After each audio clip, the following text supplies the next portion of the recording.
what is a ketogenic diet?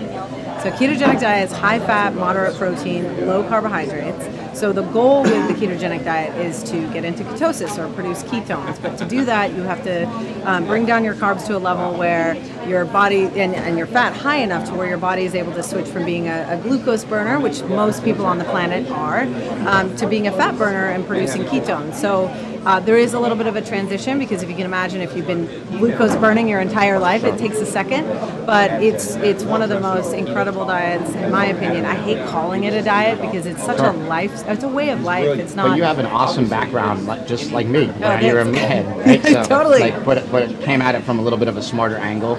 Yeah, and I think there is some synergy there, but it takes a little bit of working and obviously following along with the science. But we got into it because actually our dog, Sasha, she had suffered a brain injury when she was 6 months old, and she's a Pomeranian, so she's like a little fluff ball. She was bit by a big Rottweiler and suffered from a brain injury that led to grand mal seizures about a year later.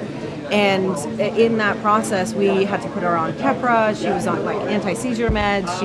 Her hair fell out. Her skin was black. She was in a terrible situation. So we're like, 3-4 years ago when Keto Pet started, we're like, okay, can we use keto as something that may help her in getting off this medication that's totally changing her and her personality? And this diet is actually used for people who have epilepsy and typically where drugs fail. So we're like, why can't we use it on our dog? We started her on it, and her transformation has been unbelievable. Her hair grew back. She started acting like herself again. And she's still on it now, right?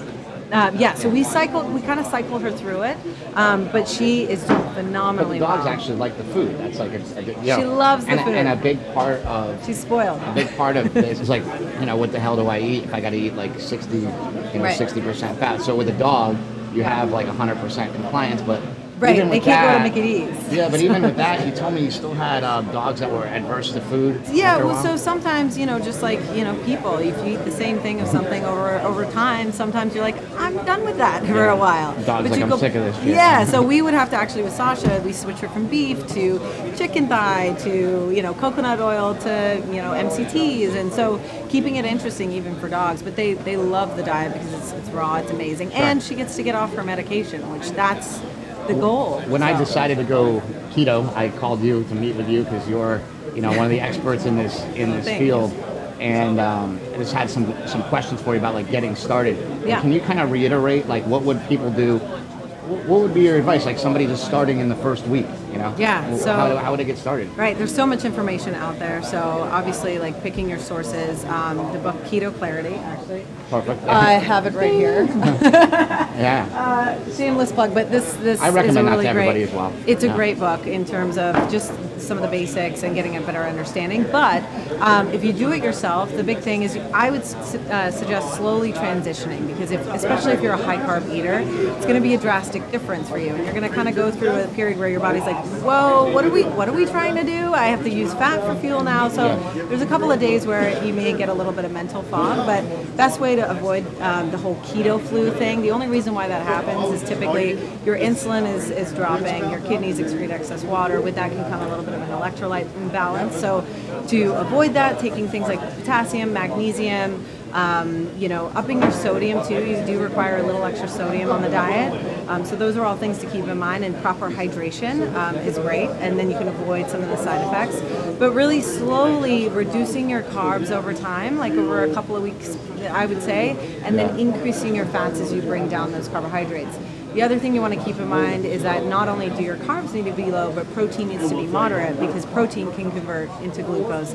That can actually kick you out of ketosis if you have a big 14-ounce steak. If you get a filet, it doesn't have enough fat. You got to add some butter to it, and it's a terrible thing, right? Yeah. So you get used to it after a while. You do. You get used to like how much fat you need to eat, how much it's hard. Carbs. But did you ever shoot for a certain amount, or did you just play it by ear the whole time?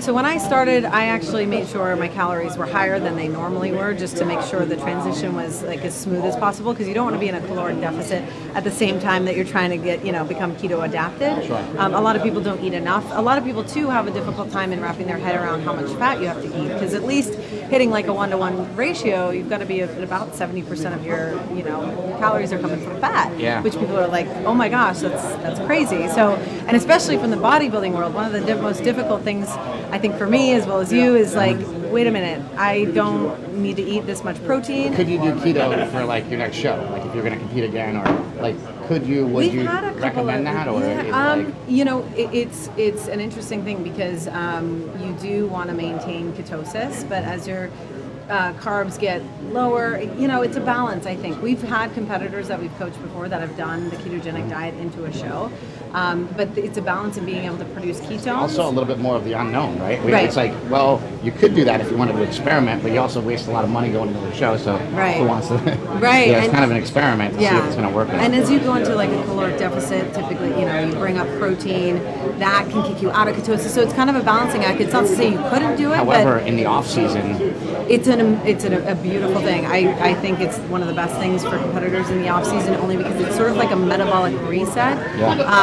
My opinion, I'm not a doctor, but I'm just saying it's kind of like a metabolic reset. And what hormones love fat. And what are a couple of the misconceptions people have about it that we can clear up? So a lot of people worry about high fat in terms of like, oh, you're gonna die of a heart attack, this is so bad for you. But if you look at the way like food has shifted over time just in our society, and how we've been like, ooh, fat, don't eat it. Well, when we took all the fat out of food, the food will taste like cardboard when we take the fat out. So what did they add into it? A ton of sugar. And with that, it's, in my opinion, it's not a coincidence that the obesity epidemic is sort of on the rise. So fat is your friend. So that's one big thing I would say. And another thing that's a misconception in the bodybuilding world is that keto is high protein, low carb, but there's no mention of fats.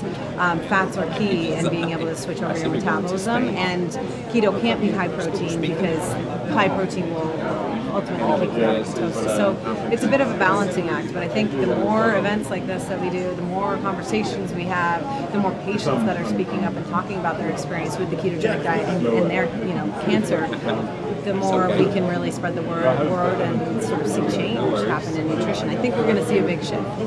We already are a little bit. Yeah, I agree. Everybody here would tell you that. Slow groundswell, Yeah, it's exciting. But thank you. Thank you. Yeah, absolutely. Yeah, awesome.